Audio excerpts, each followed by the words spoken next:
Qual é o maior problema da humanidade? Talvez você pense em guerras, violência, fome ou pobreza. E apesar de todas essas coisas existirem e serem presentes no nosso dia a dia, existe algo que, sem dúvidas, é o pior problema da humanidade.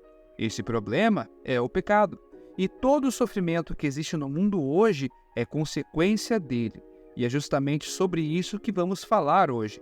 Eu sou Bueno e hoje nós vamos conversar sobre o pecado e todas as suas consequências. Mas antes de começarmos o vídeo, peço que confira se está inscrito no canal. Dessa maneira, você fica por dentro de tudo que ainda vamos falar aqui sobre a Bíblia. Lá no começo da Bíblia, em Gênesis 3, nós lemos sobre o primeiro pecado.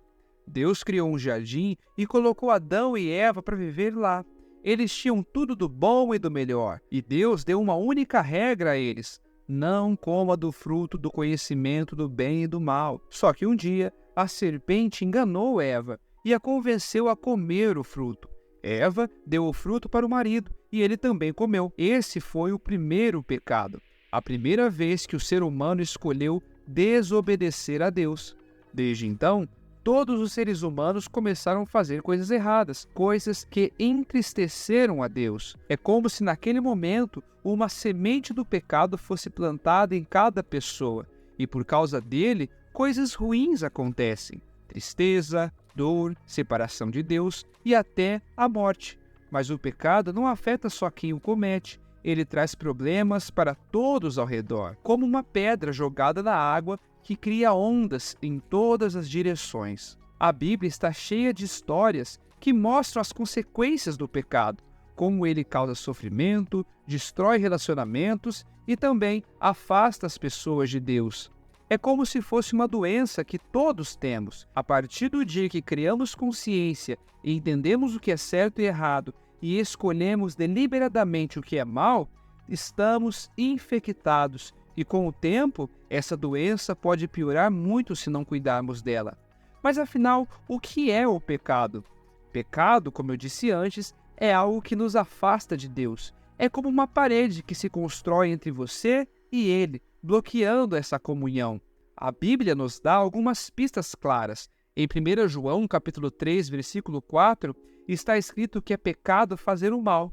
Isso significa que sempre que você faz algo que Deus disse para não fazer, você está pecando. Por exemplo, mentir, roubar ou tratar mal alguém. São coisas que Deus não quer que você faça. E quando você quebra essas regras, não só ferimos outras pessoas e a nós mesmos, mas também ofendemos ao próprio Deus. Mas o pecado não se trata apenas sobre fazer coisas erradas.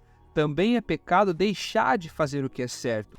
Em Tiago, capítulo 4, versículo 17, aprendemos que se você sabe que deve fazer algo bom, como ajudar um amigo, dizer a verdade ou ser gentil, mas escolhe não fazer, isso também é pecado.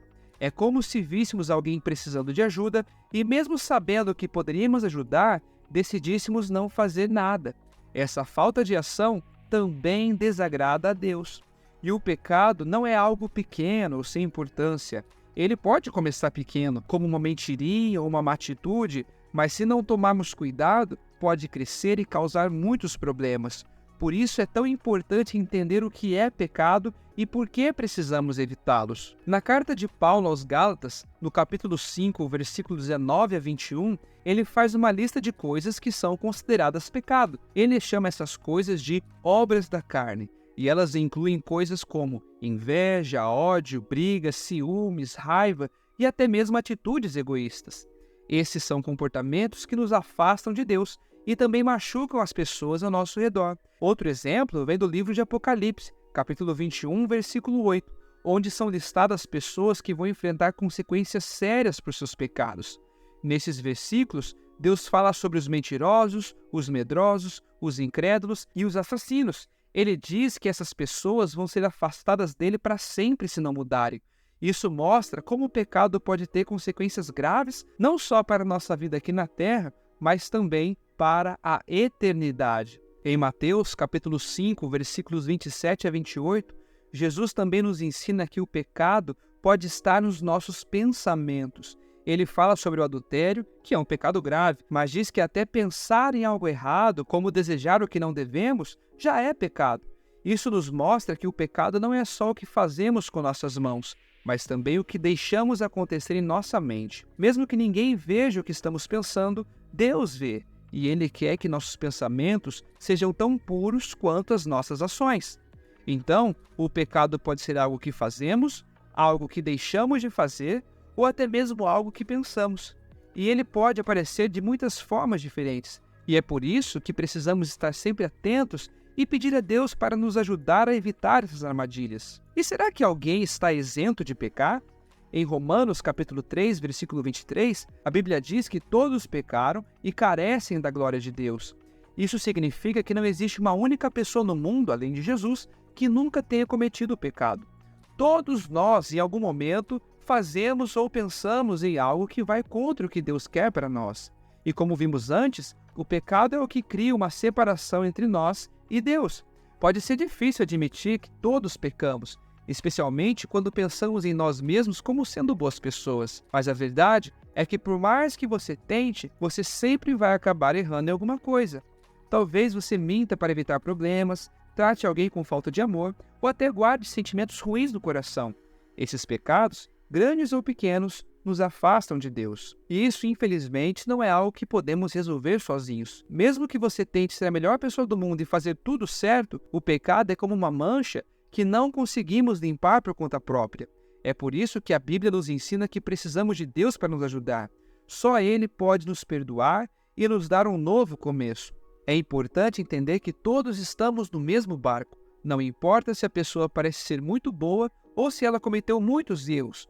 Todos nós precisamos do perdão de Deus. Outra consequência do pecado é a morte espiritual. Em Romanos capítulo 6, versículo 23, a Bíblia diz que o salário do pecado é a morte. Isso não significa apenas a morte física, mas também uma morte espiritual, a separação eterna de Deus. Essas consequências são muito sérias e elas nos lembram de como o pecado não é algo para ser tomado de forma leve ou ignorado. O pecado tem o poder de destruir nossa vida aqui e nos afastar de Deus para sempre.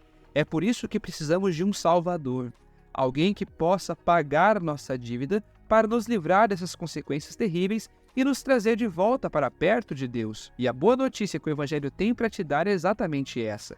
Deus tem um plano para nos salvar, e esse plano é o maior presente que poderíamos receber. Deus, em seu imenso amor, não nos deixou sem esperança.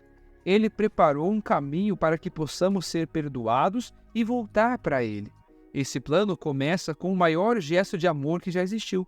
Em João 3,16, a Bíblia nos diz que Deus amou o mundo de tal maneira que deu seu Filho unigênito para que todo o que nele crê não pereça, mas tenha a vida eterna. Isso significa que Deus nos ama tanto que Ele deu o seu único Filho Jesus para morrer em nosso lugar. Jesus, que nunca pecou, tomou sobre si todos os nossos pecados e sofreu a punição que nós merecíamos, a morte. Ele é a ponte que nos liga novamente a Deus, superando aquela grande separação que o pecado havia colocado. Quando Jesus morreu na cruz, Ele estava carregando o peso dos nossos pecados. Em 1 Pedro capítulo 2, versículo 21 a 25, a Bíblia explica que Cristo sofreu por nós para que pudéssemos ser curados e salvos. Sua morte não foi um simples acontecimento histórico, mas um sacrifício pessoal para cada um de nós. Ele tomou o castigo que nós merecíamos para que pudéssemos ser perdoados e receber uma nova vida, livre das consequências eternas do pecado. Mas a história não termina na morte de Jesus. Ele ressuscitou, vencendo a morte, e por isso nós também podemos ter a vida eterna. Isso é algo que não podemos conquistar por conta própria. É um presente de Deus, oferecido a todos que acreditam em Jesus e o aceitam como Senhor e Salvador. Agora a pergunta é: o que devo fazer para ser salvo? A resposta está em Atos capítulo 2, versículo 37 a 38. Quando as pessoas ouviram sobre Jesus e perceberam a gravidade dos seus pecados, elas ficaram profundamente tocadas e perguntaram o que deveriam fazer. Pedro, um dos apóstolos de Jesus, respondeu que elas precisavam se arrepender, ou seja, mudar completamente a sua forma de pensar e agir, abandonar os seus pecados e serem batizadas em nome de Jesus, para receber o perdão dos pecados e também o dom do Espírito Santo. E essa é a conclusão para todos aqueles que querem ter uma nova vida em Cristo. Apesar de termos pecados e sermos merecedores da ira de Deus, Ele nos oferece perdão e uma nova vida através de Jesus. Tudo o que você precisa fazer é crer em Jesus de todo o seu coração, confessar Ele como Senhor e Salvador de sua vida, se arrepender dos seus pecados, ser batizado nas águas para receber o perdão e o dom do Espírito Santo e se manter firme nessa caminhada até a volta de Jesus.